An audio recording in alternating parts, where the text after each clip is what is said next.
시간이 우리 옆에 분하고 다시 한번 인사 나누도록 합니다. 믿음에는 능력이 있습니다. 예수님의 이름에 능력이 있습니다. 하나님의 뜻은 하나님의 때에 하나님의 방법과 하나님의 능력으로 이루어집니다.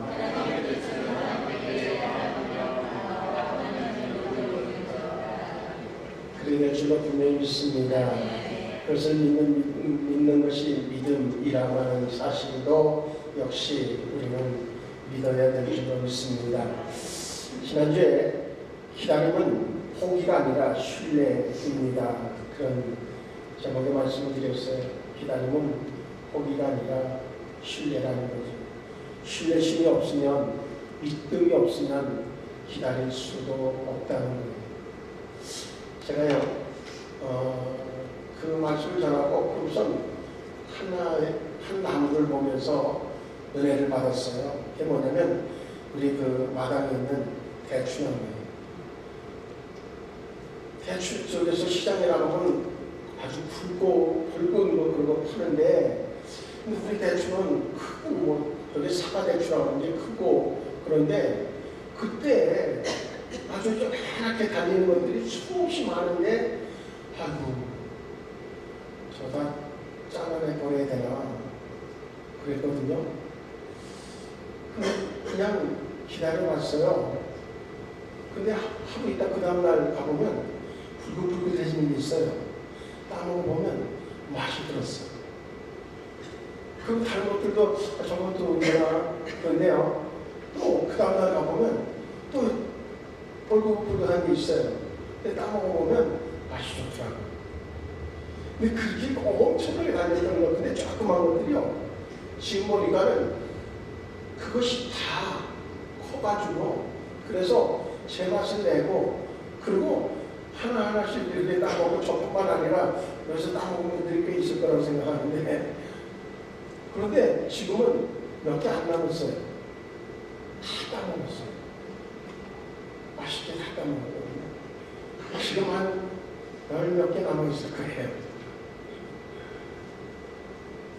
결국은 대충하고조차도 그냥 믿음을 가지고 기다리고 있으면 잘라버리지 않고 기다리고 있었더니 하나하나 맛을 내고 그리고 아주 맛난 대추를 제공해 주더라는 거죠. 만약에 그것에 대한 신뢰가 없으면 벌써 잘라져서 어딘가 버려졌을 것이 분명합니다. 그런데 우리의 삶은 더 뭔가 소용돌이 치는 것도 많고 뭔가 그 햇빛이 쫙 나는 것 같다가 갑자기 쪽으로 멍해치고선 그냥 어둠으로 몰려가고 그러다가 또 쨍하고 해 뜨기도 하고 뭔가 우리의 삶에 우여곡절이 너무 많단 말이죠. 그럴 때에 우리는 마음이 무너지기도 하고 조금 소망을 가졌다가 더 절망하기도 하고 그것이 반복되어지는 것이 우리의 삶일 수 있습니다. 우리는 믿음의 사람이잖아요. 우리가 믿는 것은 하나님이란 말이죠. 그런데 절망적인 상황이 와졌을 때에 우리의 마음속 한 구퉁이에서 스물스물 나와지는 물음이 있어요. 이때 하나님은 어디 계십니까? 그런 거죠. 지난주간에 그 다니엘 기도회를 이렇게 매일 들으면서 특히 이틀 전에 있었던 그 젊은 목사님의 간증을 들으면서 그 아이가 희귀병, 그 근육무력증에 걸려서 그래서 그렇게 이쁘던 아이가 이제 제대로 걷지도 못하고 그래서 다 알아보니까 뭔가 치료 방법이 없고 그런데 그것을 처방 기도하면서 심하게 이제 하는 곳이 미국에서 이제 그쪽에 뭔가 치료 가능한 그런 치료법이 있다고 하는 얘기를 듣고 미국을 가야 되겠다 생각해서 비자를 내는데 계속적으로 리젝트 되어져서 그런 상황 속에 있을 때에 그럼에도 불구하고 기도하면서 이제 지금 뭔가 그 미국에 아직 가지 못했지만 그 또 비용을 마련할 수 있는 방법이 얼핏 또 달리기 그만 모습 이제 보게 되어져서 했더니 정말 거기에서 많은 기본적으로 치료비는 마련이 된 듯 하더라고요. 근데 그 과정들이 얼마나 힘들었을까. 그런데 그 목사님을 이렇게 보면서 제가 정말 도전을 받고 그리고 회개도 많이 했어요. 야, 저렇게 뜨거운 마음을 가지고 그리고 저렇게 순수하게 자기의 부족함이 제가 볼 때는요 전부 다 몇 갑절 심정적으로나 그리고 어떤 영적인 모습이나 모든 것들에 있어서 너무나 월등하게 정말 하나님이 칭찬할 만한 그러한 모습임에도 불구하고 부족함을 고백하고 그리고 죄인이라고 고백하고 그러면서 가슴 치는 그리고 그냥 통곡하는 그러한 모습을 이렇게 보면서 내가 지금 뭘 하고 있는 건가? 하나님이 지금 나를 부르신다고 하면 하나님 앞에 섰을 때에 너 뭐 했다고 하냐 물으면 목회했어요. 근데 목회했는데 목회한 걸 내가 몰라서 묻는 것이 아니라 네가 묻자의 심정을 가지고 그리고 정말 영혼을 뜨겁게 사랑하는 그 마음을 가지고 그리고 그 한 영혼을 위하여서 울부짖으며 기도하는 그런 목자의 삶을 네가 사역을 했느냐고 물을 터인데 그 물음 앞에서 뭐라고 대답할 수 있을까? 그분을 이렇게 바라보면서 아니 저런 분도 저런 고백이 있는데 나는 저 고백조차도 없다고 하면 나는 정말 뭐라도 너무나 멀리 가지 않는가 그런 생각을 하면서 정말 지내왔던 이틀의 시간이 되었습니다. 물론 그 이전에 간증하는 그 간증의 고백들을 이렇게 들으면서도 역시 동일한 고백을 했어요. 그러면서 그들이 겪었던 어찌 보면 절망할 수밖에 없는 그런 상황들 속에서 그들을 붙잡아 일으켜 세워줬던 것은 결국 하나님에 대한 믿음이었었다는 거죠. 어쩌면 이렇게 얘기할 수 있어요. 더 이상 어디에도 소망이 없기 때문에 하나님을 붙잡을 수밖에 없었고 그래서 하나님을 붙잡은 것일 수밖에 없지 않느냐라고 이야기할 수 있어요. 그런데 중요한 것은 그러한 상황에 처해 있을 때에도 대부분의 사람들은 절망하고 포기하는 것으로 자기의 삶을 마무리하는 사람들이 지금 이 시간에도 너무나 많이 있다고 하는 겁니다. 하나님께서 하나님만 바라볼 수밖에 없도록 몰아가실 때에 그때의 하나님을 바라보는 그것이 아름다운 것이고 그것이 훌륭한 믿음의 모습이고 그것이 바로 다시 일어날 수 있는 능력이 되어질 수 있다고 하는 겁니다. 기다림은 포기가 아니라 신뢰라고 하는 그러한 말씀을 지난주에 전하면서 이번 주 연결되어지는 그 말씀을 찾았고 그런데 그 찾은 내용이 뭔가는 하나님은 결코 떠나지 않고 우리와 함께 하신다고 하는 사실을 지루한 시간들이 지나갈 때 있어요. 그리고 내가 더 이상 어떻게 할 수 없는 상황 속에 고통에 몰려있을 때도 있단 말이죠. 필립 양씨라고 하는 분은 내가 고통당할 때 하나님 어디 계십니까? 라고 하는 책에서 우리가 고통당할 때 하나님은 어디 계십니까? 라고 하는 질문을 던지게 되어집니다. 삶이 캄캄할 때 우리는 이런 질문을 던지죠. 왜 이런 일이 내게 닥쳐왔는가? 이해할 수 없다는 거죠. 이 문제 앞에 내가 놓여야 되는 이유가 뭔지에 대한 물음을 묻죠. 그 딸아이의 그 희귀병 앞에서 그 젊은 목사님은 자기가 자기 때문일 것이라고 생각하고 그리고 어릴 때부터 그 목회점 지금까지 생활을 낱낱이 뒤져가면서 내가 뭔가 하나님 앞에서 잘못한 그것으로 인하여서 자녀에게 그런 어려움이 닥치지 않았는가 하나하나 꼼꼼히 찾아가면서 회개하는 그의 모습을 이렇게 봅니다. 그 모습 속에서 발견할 수 있는 것은 왜 이런 일이 내게 닥쳤는지를 알고 싶어하고 그리고 그것이 의문으로 남는 모습이라는 거죠. 그런가 하면 우리가 기도해도 기도에 응답이 오지 않았을 때에 우리는 은혜의 감격을 잃어버릴 때가 많이 있습니다. 그러면서 다른 하나님은 어디 계십니까? 다른 사람에게는 곁에 계셔서 하나하나 그저 필요하다고 하면 떠먹여 줘가면서 뭔가 하나님께서 축복하시는 것 같은데 나의 삶은 먹으려고 집은 것 같은 빼앗아가는 것 같은 그러한 상황을 만났을 때에 우리는 끊임없이 그런 물음을 던질 수 있어요. 과연 하나님은 어디 계십니까? 오늘 본문의 내용은 이스라엘 백성들이 430년에 애굽에 종살이하는 그 종살이를 마감하고 이제 출애굽의 하나님의 놀라운 그러한 사역의 시작을 통해서 이제 출애굽을 하기 시작합니다. 그들의 마음속에는 430년이라고 하는 오랜 시간 동안에 그들은 아무것도 할 수 없는 존재라고 하는 것으로 아예 자기들을 세팅해 놨어요. 그들이 하나님의 자녀들이고 하나님이 선택한 선민이라고 하는 의식조차도 이제 430년의 시간은 그 모든 생각들을 다 빼앗아가기에 충분한 그리고 어떻게든 간에 살아남는 데에 급급할 수밖에 없는 그들의 처지를 하나님 너무나 잘 아셨고 그리고 그들을 이제 자신의 백성들이기 때문에 그들을 건져내시는 출애굽의 여정을 시작합니다. 그 출애굽의 여정을 시작하면서 하나님이 그들에게 하나님의 임재의 징표로 보여준 것이 불기둥과 푸른 기둥의 모습이었습니다.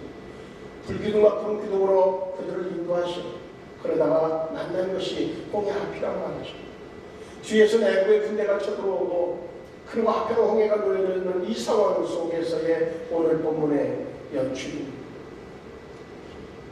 이제 뭔가 더 큰 기적의 사건을 보여주셔도 그들은 두려움을 떨 수밖에 없는 상황인데 지금 어떤 상황이 벌어지냐면 오늘 본문의 내용을 다시 살펴보면 19절에 이스라엘 진압해 가던 하나님의 사자가 그들의 뒤로 옮겨가네 그렇게 말씀합니다. 그 말씀 속에서 명확한 것 하나가 있습니다. 출애굽의 여정이 모세라고 하는 리더자 한 사람이 그들을 이끌고 간 것이 아니라 하나님의 사자가 그들과 함께 동행해 주셨고 그들을 인도하셨다고 하는 사실입니다.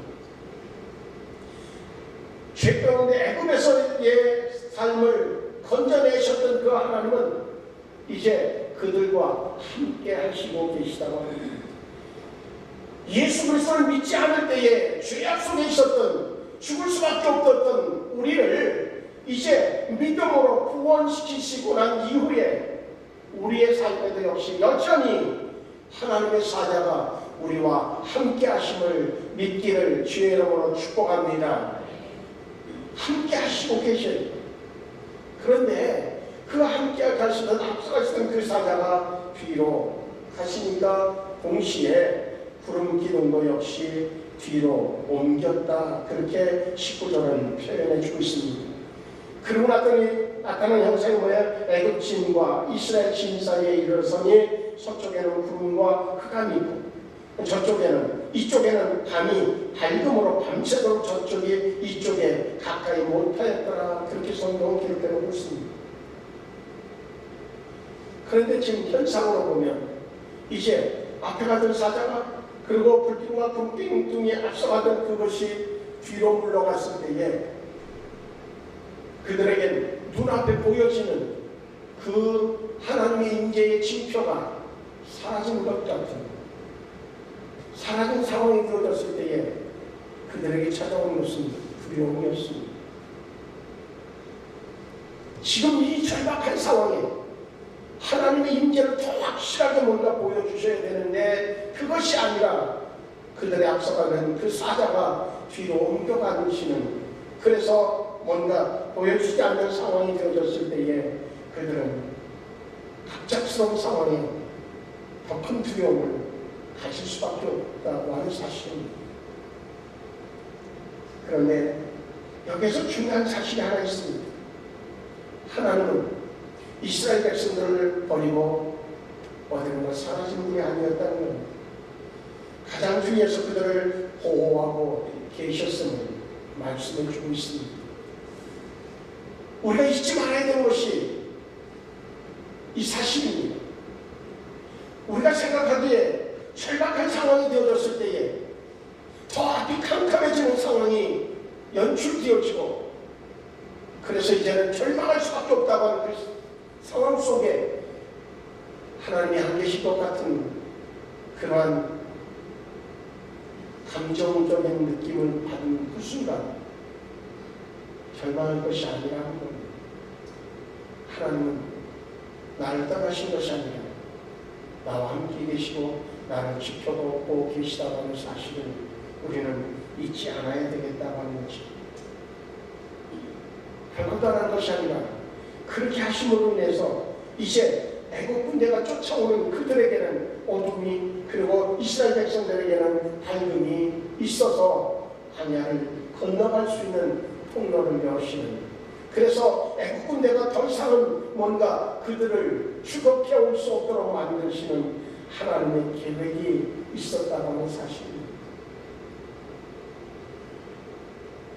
우리의 계산법과 하나님의 계산법은 늘 다릅니다. 우리는 그런데 내 계산 속에 하나님이 계시지 않으면 하나님이 안 계신 것처럼 우리는 생각할 때가 많다고 하는 거죠. 성경은 끊임없이 얘기합니다. 결코 내가 너를 버리지 않았다고 하는 겁니다. 왜 그런가 하면 너는 내 것이기 때문이라고 명확하게 약속해 주셨기 때문에 우리가 잊지 말아야 될 것이 있다는 거죠.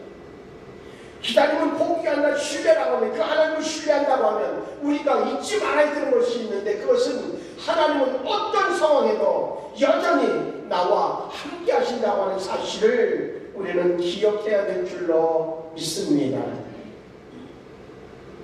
그리고 그 하나님을 찾아야 될 것입니다.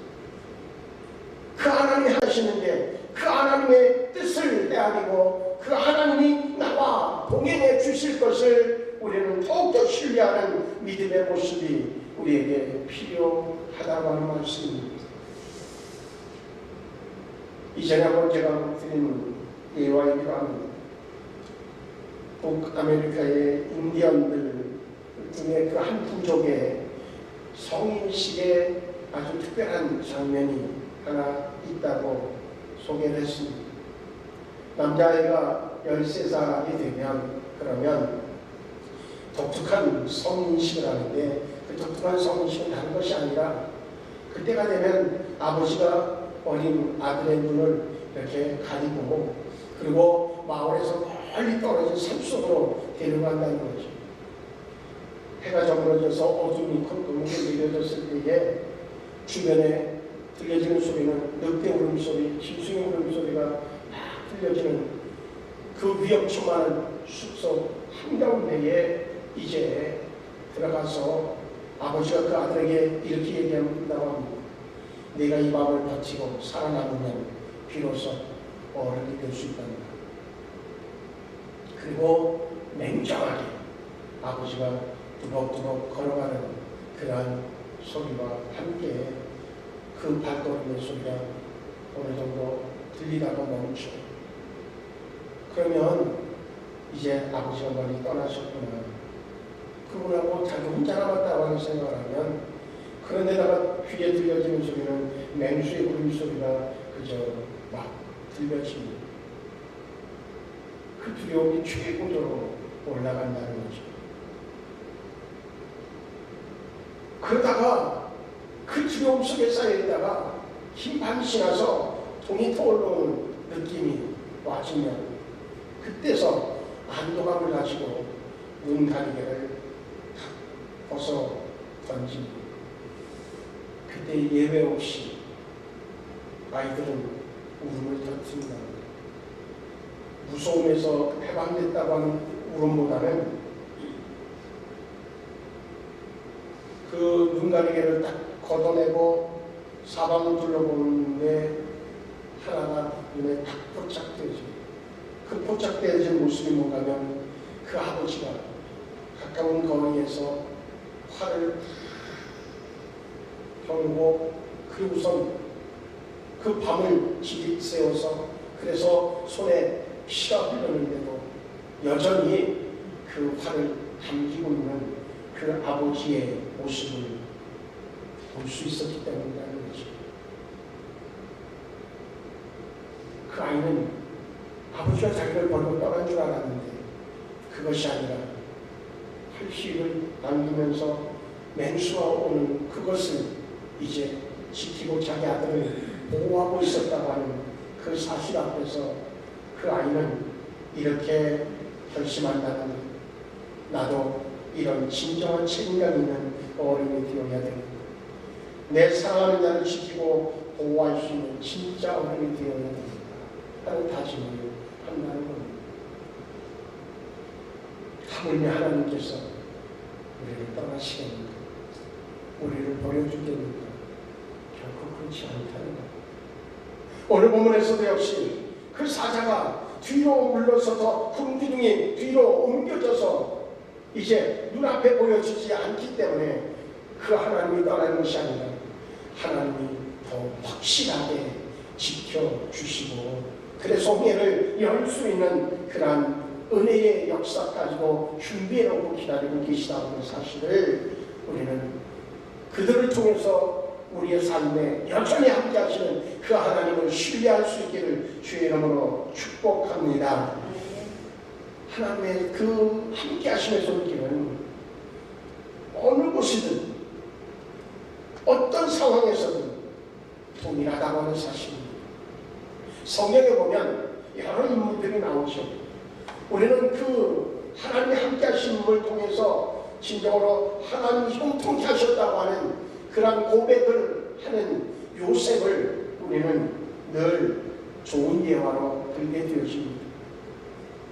요셉의 인생을 보면 아버지의 사랑을 받았지만 그것이 형들의 위험이 되어져서 그래서 이제 탈격하게 되어지고 그리고 또한 열심을 다해서 진정성을 가지고 자기에게 맡겨진 일들을 감당했는데 그래서 좀 이제 괜찮아지는가 싶었는데 누명을 쓰고 그리고 감옥에 갇히는 그런 현상도 만나게 되어집니다.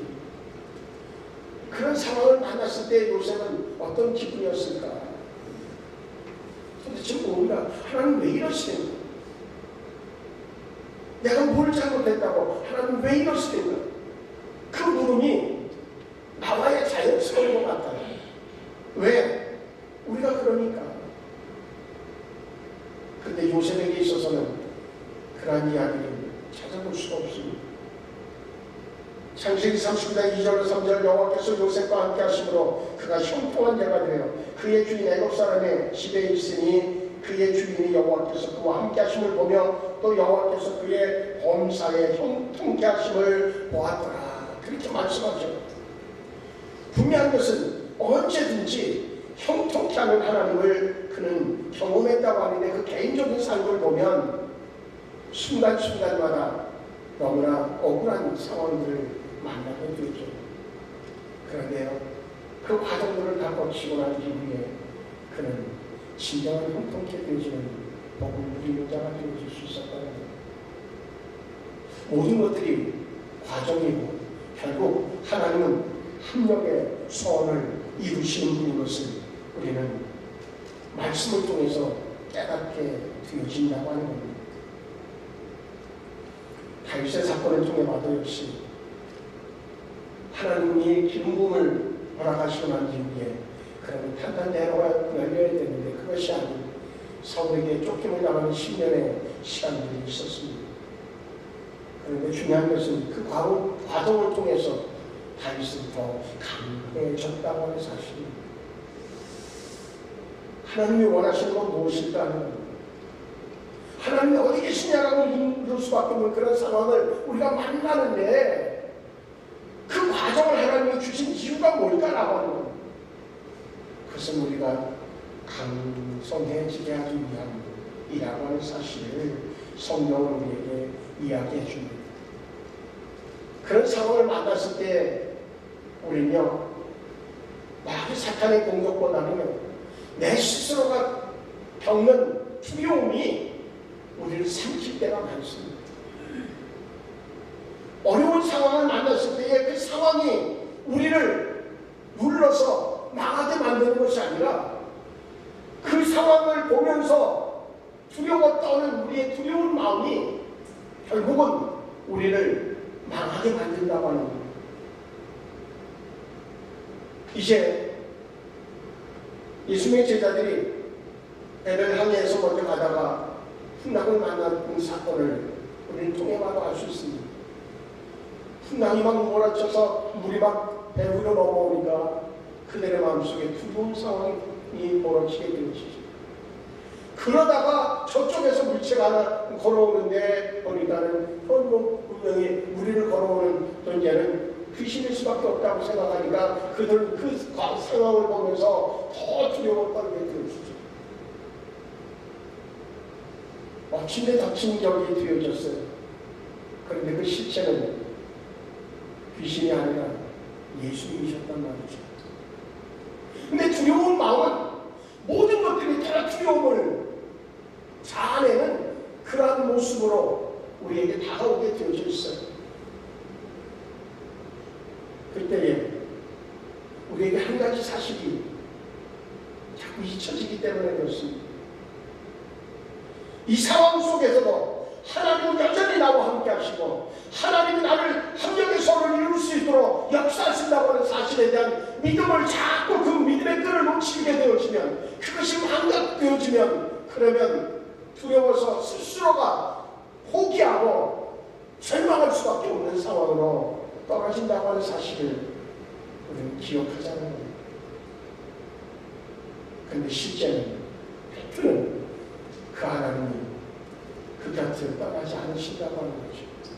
그 풍랑이 막 일어나서 막 두려워 떠오른 그때에 예수님은 멀리 계셔서 그저 어디서 주무시는 분이 아니라 무리를 걸어서라도 그 제자들에게 오시는 분이 바로 우리가 믿는 예수님인 줄로 분명히 믿습니다.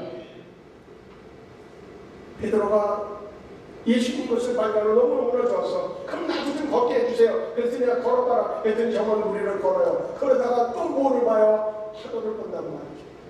파도를 보니까 찾아오는 게 뭐예요? 두려움이 찾아와지니까 의심이 생겨져서 의심이 생겨지는 순간 물속으로 빠져들게 되죠. 두려움이라고 하는 건 우리의 삶을 삼켜버립니다. 그때에 우리가 더 확신해야 되는 것이 있습니다. 하나님 나와 함께 하십니다. 전능하신 하나님 나와 함께 하십니다. 여기에도 하나님의 계획이 있을 거예요. 여기에도 하나님의 뜻이 있어요. 죽이시는 것도 하나님의 권한이고 살리는 것도 하나님의 권한이고 그러면 내가 할 수 있는 것이 하나도 없는데 거기에서 내가 이렇게 저렇게 결정할 수 있는 권한이 없으면 그러면 한 가지밖에 없잖아요. 하나님 앞에 맡기는 것뿐이 없단 말이죠. 그런데도 그 상황이 되어졌을 때도 여전히 자기 생각으로 자기 고집으로 자기가 결정하고 그런 어리석음이 우리 생수가족에게는 없어야 되겠다 하는 겁니다.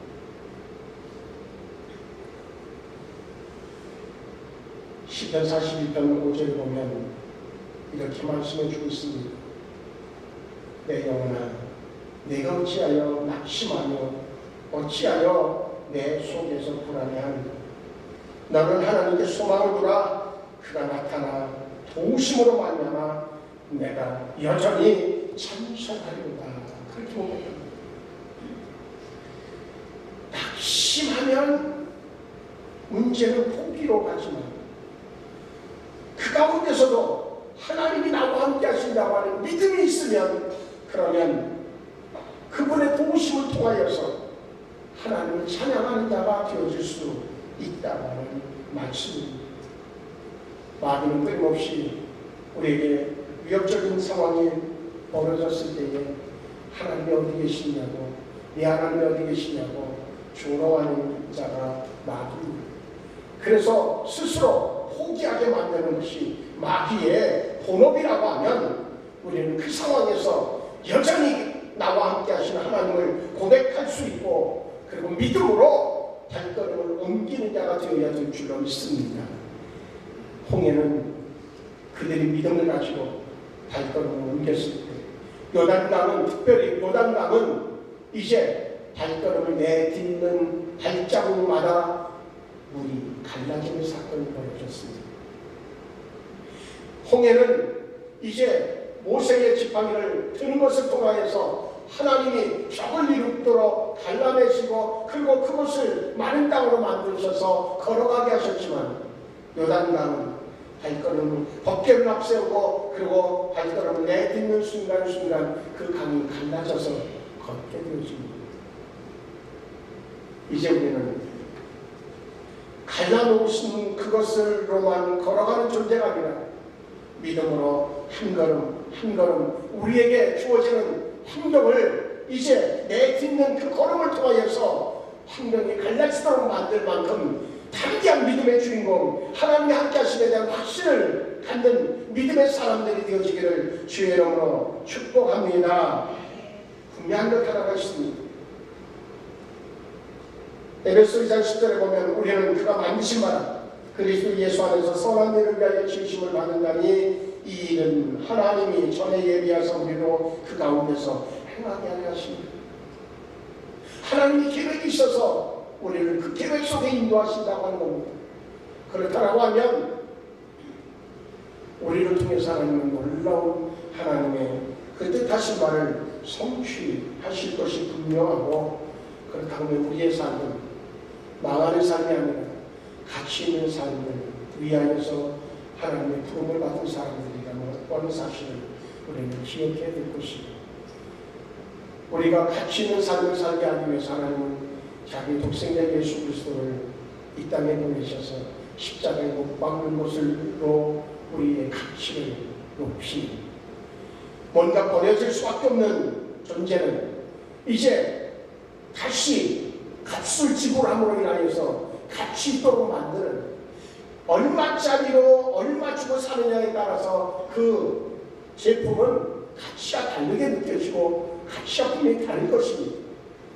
돈을 주고 사는 사람이 5원짜리를 1000만원 주고 사진 않을 거예요. 1000만원 주고 살 만큼 가치가 있기 때문에 1000만원을 지불할 것입니다. 그러면 그 1000만원의 가치가 있는 그 제품은 그저 아무 데나 놔두고 그렇게 버려지지 않을 것입니다. 하나님은 독생자 예수 그리스도를 그 값을 지불해서 우리를 살 만큼 우리를 가치 있게 인정해 놓으셨습니다. 이제 우리는 그분의 그 뜻대로 합당하게 이제 그분의 계획을 성취할 만큼의 그런 가치 있는 삶을 살아내야 되겠다 하는 것이 우리의 또 다른 하나의 그런 소망이 되어져야 합당한 줄로 믿습니다. 하나님의 손에 붙잡힌 자는 뭔가 모든 것들이 걸작품이 되어질 수 있습니다. 그분의 목적대로 쓰임받는 것은 분명히 걸작품이 되어져 있음을 입증시켜 줄 수 있습니다. 우리는 두 가지를 기억해야 되겠다. 하나님 어떤 상황에도 그분은 이스라엘 백성들에게 함께 하셨던 것처럼, 믿음의 사람들의 간증 속에서 하나님이 그들에게 함께 하셨던 것처럼 내 삶 속에도 함께 하신다고 하는 사실을 잊지 않기를 주의 이름으로 축복합니다. 그와 동시에 이제 그분에게 붙잡힌 나는 이제는 버려지는 존재가 아니라 가치 있는 최고의 가치, 정말로 하나님의 아들을 갖추고 산 가치 있는 존재가 바로 나라고 하는 사실을 생각하면서 이제 그 가치 있는 존재답게 나의 삶에 걸작품이 되어지도록 하는 그 일에 집중하는 저와 우리 모두가 되어질 때에 반드시 하나님은 우리를 통해서 기뻐하시는 은혜를, 열매를 거두실 줄로 믿습니다.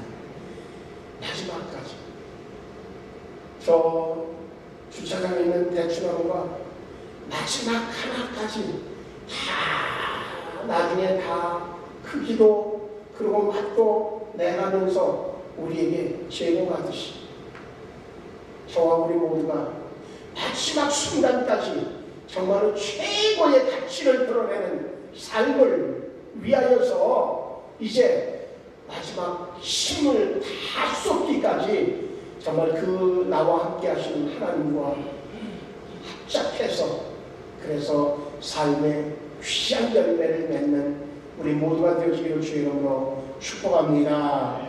할렐루야. 우리 앞에 끝나라고 인사합니다.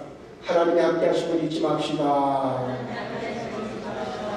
이제부터 우리는 걸작품을 만들어내는 삶이 됩시다. 할렐루야. 그 은혜 속에서 우리 하나님이 우리에게 더 큰 능력을 더해 주실 줄로 믿습니다.